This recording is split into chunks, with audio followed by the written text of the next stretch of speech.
के आहद आहद करे ना जुल्म सहे ना आहद आहद करे ना जुल्म सहे ना बेलाल का है कमाल का है। आइए, जिसका आप लोग बेसब्री से इंतजार कर रहे थे वो घड़ी आ ही गई है। मुल्क हिंदुस्तान का वो नामवर शायर जिन्होंने तरन्नुम की दुनिया में एक अलग ही अपनी पहचान बनाई हो, जिसके पढ़ने का और इसके तकल्लुम का अंदाज बड़ा नुमाया हो। आइए उस शायर को आपकी खिदमत में पेश करता हूँ और उस शायर के लिए ये 4 मिसरे पढ़ता हूँ जो पैगाम इंसानियत के लिए भी और आप तमाम लोगों के लिए भी एक पैगाम है।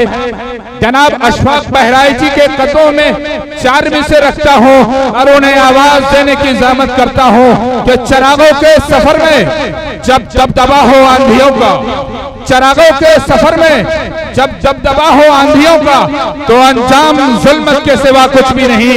ये दुनिया नफरतों की आखिरी स्टेज पे है, इलाज इसका मोहब्बत के सिवा कुछ भी नहीं। आइए हम सबके महबूब शायर जनाब अशफाक बहराइची। रौनक स्टेज मोतबर उलमाए किराम हुफ़ाज़े किराम सामीन बज़्म अस्सलामु अलैकुम व रहमतुल्लाहि व बरकातुहू। वालेकुम अस्सलाम व रहमतुल्लाहि व बरकातुहू।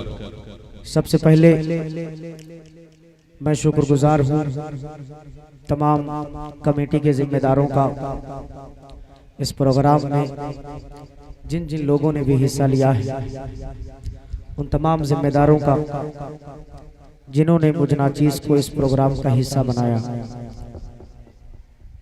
साथ ही साथ बड़े भाई हाफिज मोहम्मद इसहाक साहब दामद बरकातहू जिनके हुक्म पर इस प्रोग्राम में हाजिरी हुई, उनका भी शुक्रगुजार हूँ।